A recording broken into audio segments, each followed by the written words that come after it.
every day we wanted to deliver on that promise.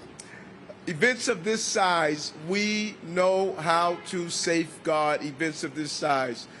We have major events going on at one time in this city, and with the collaboration of all of our agencies and organizations, we get it right, and we do it right all the time. And this includes a Patrol Service Bureau, South Transit Bureau, Intelligence and Counterterrorism Bureau, and the Special Operation Division. We will be out here with our canines, our horsebacks, our drones, our helicopters, our boats.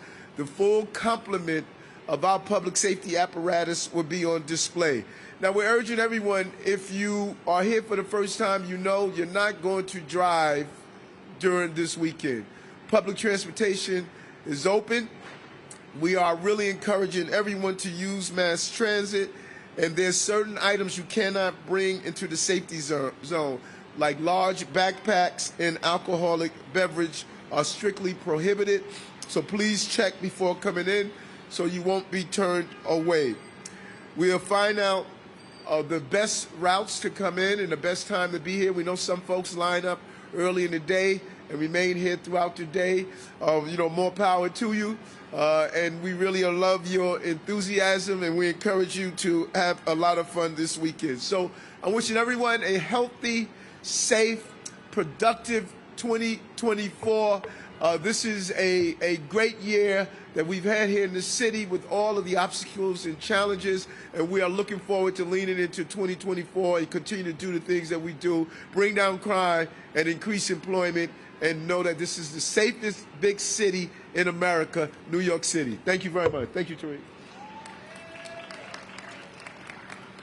Our next speaker will be our Chief of Department, Jeffrey Madry. Got it right. Difference a year makes. Good afternoon, everyone. Thank you, Mayor Adams, to all of our agency partners, and to President Tom Harris. Let me begin by stating very clearly, there are no specific credible threats to our New Year's Eve festivities or to the city of New York in general. And I'm going to directly quote the mayor, "No one does it like the NYPD." This is one of the most well-policed, best protected events each year.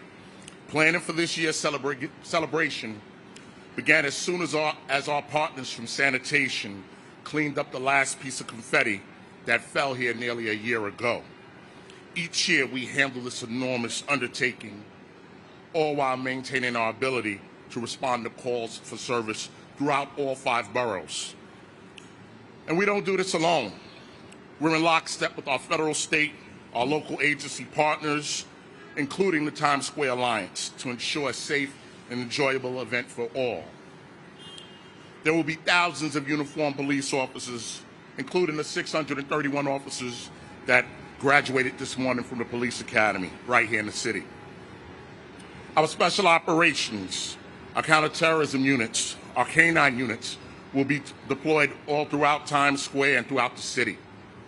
There will be a large contingency of officers you won't see as well, many in plain clothes ensuring the safety of our city, and watching overhead will be our aviation unit and our drone deployment package.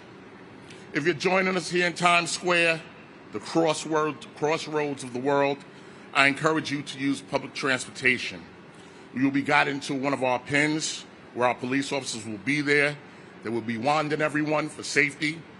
Just a reminder, again, no backpacks, no duffel bags, large packages, no alcohol. These are all prohibited items. But our officers will be there, and they will be there to protect you.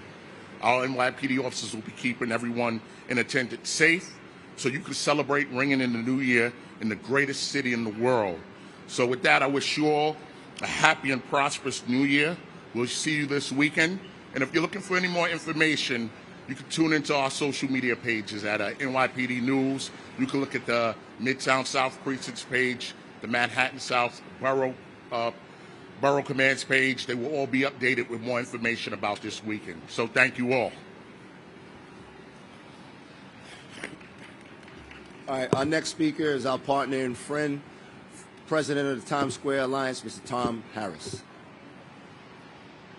Thank you very much. Thank you, Chief Madry, and thank you, Mayor Adams. I was looking at some of our pedestrian counts from 2 years ago when Mayor Adams took office, and we were averaging 150,000 people per day in Times Square. Our hotels were only at 38%. Thanks to the work of the Adams administration, we're regularly welcoming over 300,000 people a day, and our hotels are in the high 80s, low 90s, and a lot of weekends they're sold out. So thank you very much, Mayor Adams. You don't get enough credit for all that's right in the city. We're here to talk about New Year's Eve. We are very happy to welcome everyone back to Times Square this year. 2 years ago, before Mayor Adams came in, it was a reduced crowd. We are expecting hundreds of thousands of people in Times Square this year, and thanks to the hard work of the men and women of the New York City Police Department, they will have a safe experience. So we have a great show. We have 11 live performances in Times Square. The show is going to start at 6 o'clock at night and end at 12:15. And again, shout out to the members of the New York City Police Department and all of the city agencies that will make sure that everyone has a safe, fantastic experience. Thank you. All right, with that, we'll take some on-topic security questions for New Year's Eve, and then I'll direct you to somebody on our leadership team that can answer. Hey, it's CBS. This is for Mayor Adams. Mr. Mayor, we've seen protests disrupt the Macy's Thanksgiving Day Parade. We've seen protests disrupt the Rockefeller tree lighting. How concerned are you that the same thing will happen again this year? Well, this department experienced well over 1,000 protests, several hundred, over 400 since October 7th. And unlike other municipalities, the ability to make these protests as peaceful as possible, they were successful in doing so. We have witnessed that there's a small number of people who are trying to embed themselves in some of the protests and bring about disruption. It's not going to be tolerated. It's not going to be accepted. This is a city where we're clear. There's no room for hate. And there's no room for breaking laws. You break the law, you're going to have to deal with the New York City Police Department in the process. The New York City Police Department did an amazing job during the tree lighting with individuals trying to disrupt the tree lighting. They executed a well-thought-out plan, and they're going to do so this time as well. People are going to come here, bring in a new year, enjoy themselves in a safe way. And those who want to peacefully protest, they have the right to do so, but you're not going to do that at the expense of disrupting those who are coming here to peacefully bring in a new year. Appreciate you, Mayor. Thank you. A year ago, first of all, many people we talked with here said they feel very safe coming to New Year's Eve. To make that clear off the top. It was pointed out that last year, just outside of the security zone, there was this machete attack on one of our officers. Is that having any impact on plans this year, particularly outside of the perimeter? Well, I think that, if ever you want to see a well-executed law enforcement apparatus, that's a perfect example of it. You had a individual who assaulted 2 police officers, and at the same time, we were minutes away from one of the largest events of this city would host. And the police responded accordingly. The necessary personnel responded to the threat. They terminated the threat and remained in police agency. They knew what their assignments were, what their posts were, and they made sure that they did not allow that threat to take their attention away from that. We looked at that. Deputy Mayor Banks spoke with the police department personnel. We did an evaluation. And we're going to make sure we continue to be laser focused, not to be distracted when you have a threat of that magnitude. Because this person assaulted police officers, so there's a natural muscle memory that you want to respond to that. But you saw really just the opposite. You saw a well-professional, trained police department. And Inspector Weiner and the entire team over at Intel, they are monitoring all the usual chatter and the suspect. And as the chief stated, there are no specific threats to the city. But as we saw last year, you don't have to have a specific threat to get a threat. And we're going to be ready to respond to that threat. Mark Morales, CNN. What's happening? I have a question on demonstration.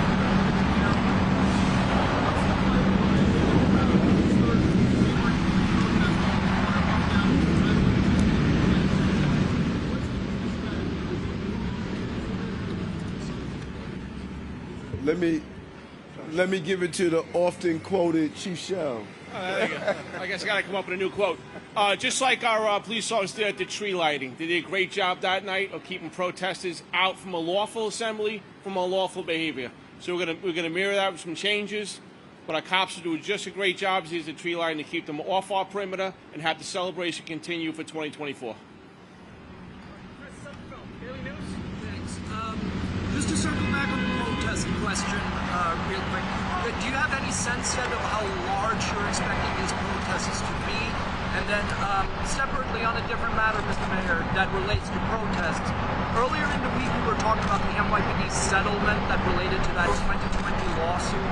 You were saying you've always considered that a very troubling settlement in terms of law enforcement activity and protests. When the city entered that settlement, though, you praised the settlement and said it struck the right balance. So I'm just wondering kind of what changed there. Why did you change your mind about it? Well, because people exploit the intention of allowing individuals to peacefully protest. I think that people exploit that, and we're seeing some of that exploitation now. And when you do an analysis of it, although you're not allowed to block the bridges and prevent pedestrian movement, you're seeing when you have 5,000 people deciding to block the bridge and all you can do is issue them a summons, I think it encourages behavior to be disruptive in the city, and I don't want to ever encourage behavior to be disruptive in the city. Who's going to talk about the numbers of what you expect? So, I mean, the groups that have regularly protested in regards to Israel-Palestine have been 1,000 to 5,000 on occasion, and we're prepared for them at any number. We're prepared for different groups from different places, and we will make sure this event stays safe and peaceful.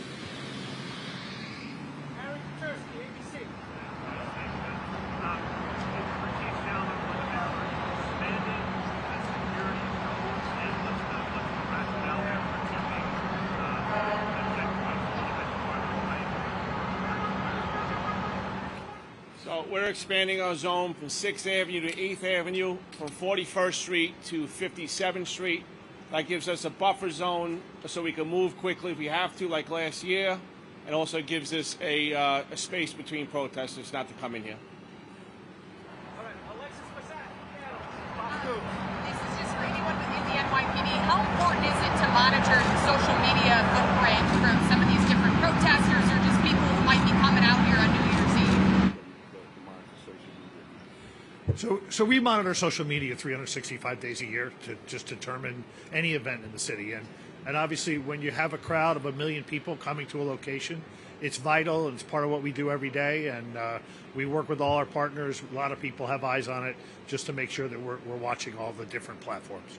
Have you had anybody posting about, possible protests? Have you seen that already? And then what do you do when you see it pop up? There's a protest every day in New York City, so there's certainly going to be a protest on New Year's Eve.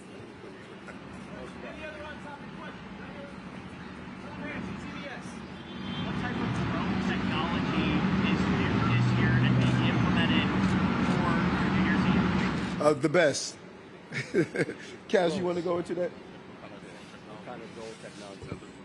We're going to use the same footprint that we did for the tree lighting. We're going to have 2 drone trucks strategically parked along the actual New Year's Eve festivities, and we're going to have drones deployed around the outer perimeter so we can monitor the protests and potential protests that are coming in real time. These drones give us the ability to get a bird's eye view of exactly what's going on, and it gives us an ability for the leadership team here, you see behind me, a front row seats to the evolving incidents that may take place. Thank you. Anybody else? Any on topic? Just one quick. Where's Commissioner Caban? I'm noticing he's not here today. He was in Dominican Republic. He'll be here tomorrow, and he was doing several agreements down there, but he will be back tomorrow. But, I say this over and over again. If the police department can only function when the police commissioner is here, we're in trouble. This is a well-oiled machine. One person does not run the show in this city. And this city and the police department functions. Everyone knows their roles. Everyone knows their responsibility. Right now, we have the first deputy commissioner that's in charge, and we have an amazing apparatus in place. This is a professional department. You don't need one person to make sure that things are run smoothly, and we look forward to having Commissioner Caban back tomorrow. Anything else? This will be our last question from CNN. Mark Morales.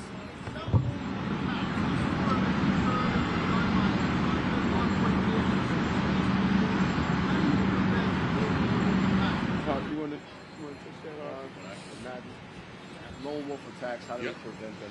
I mean, listen, this is part of our business, and we have to be prepared for everything. So with lone wolf attacks, it's really about our training, how we address our officers to make sure that they're alert and prepared.